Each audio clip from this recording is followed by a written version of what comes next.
Hey guys, we're going to make a modified box plot, and I'm not going to lie, I really enjoy making these. So it's a good day for me. Hopefully it's a good day for you too. Okay, if you've been making box and whisker plots, you are in a really good spot, okay?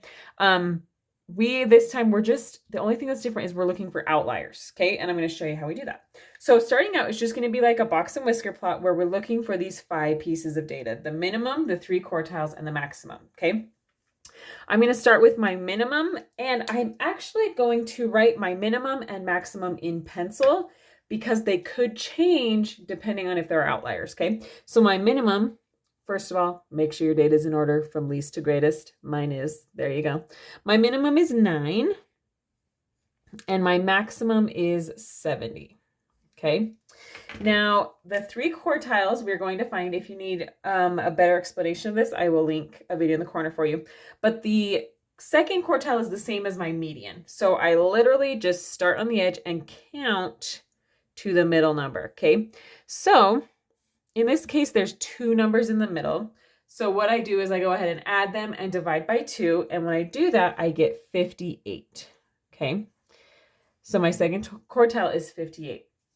Now to find the first quartile, I'm going to find the middle of this half of numbers, the lower end of the numbers, okay?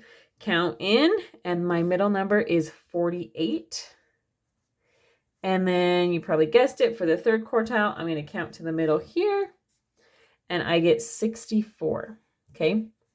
All right, I have the 5 pieces of information. If I were just making a box and whisker plot, I could make it right now. But we want to check for any outliers, right? An outlier is a number that's so far from the other data that if I include it normally, it's going to make my data look a little skewed, okay? So we want to find that, and if there is an outlier, portray it a little differently on my graph, okay? So how we find it is, all right, this is for my people who like to read things, okay?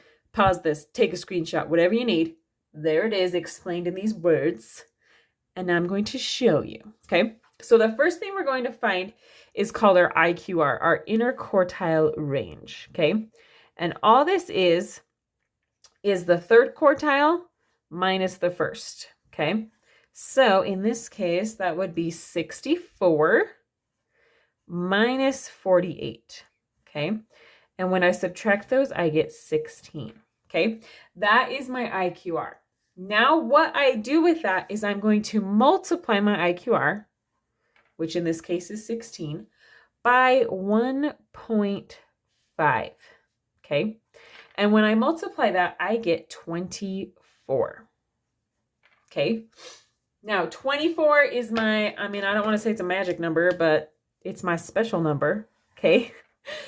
I don't know if it has a name, okay? I wish it did. When I taught high school, I used to call it the outlier indicator, but that's kind of a mouthful. So, anyways, this is the number that helps me find my upper limit and my lower limit, okay? So we're going to start with our lower limit.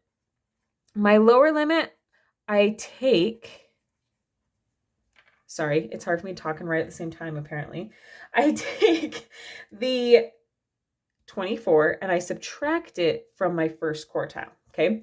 So I take my first quartile, subtract that number I just found, the IQR times 1.5. And when I subtract those, I get 24. Okay, that is my lower limit. Okay, my upper limit, you can probably guess, is I take the third quartile, 64, and add this number, 24. Okay, and when I add those, I get 88, and that is my upper limit. Okay, so what does this tell me? This tells me any number lower than 24 is going to be considered an outlier, and any number higher than 88 is considered an outlier. Okay, so if you think of it, the IQR is really the length of my box in this box and whisker plot. Then we multiply by 1.5. So basically, anything further than a box and a half away is considered an outlier, okay?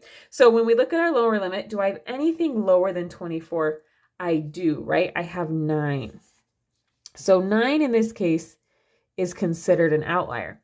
Now my upper limit is 88, and I don't have anything above 88, so we're within the bounds there, right? So now that I have an outlier that is 9, that changes my minimum. My minimum is no longer 9, okay? It's going to be the lowest number that's not considered an outlier. So in this case, it would be 32, okay? And then my max gets to stay, oh gosh, gets to stay 70. He is no longer pencil. You're official, man. 70, okay? All right, now what I'm going to do is mark each of these points, these 5 numbers with a dash, right? And then with the outlier, I'm going to mark that with an asterisk, okay? So we're going to start with 32, which would be about here, 48, 58, 64, and 70, right? The 3 middle ones I make into my box, okay? And then I do my whiskers out, okay? And then I have an outlier at 9, which I'm going to mark with an asterisk. Look at that. The reason it is called a modified box plot is because we modified our minimum, right?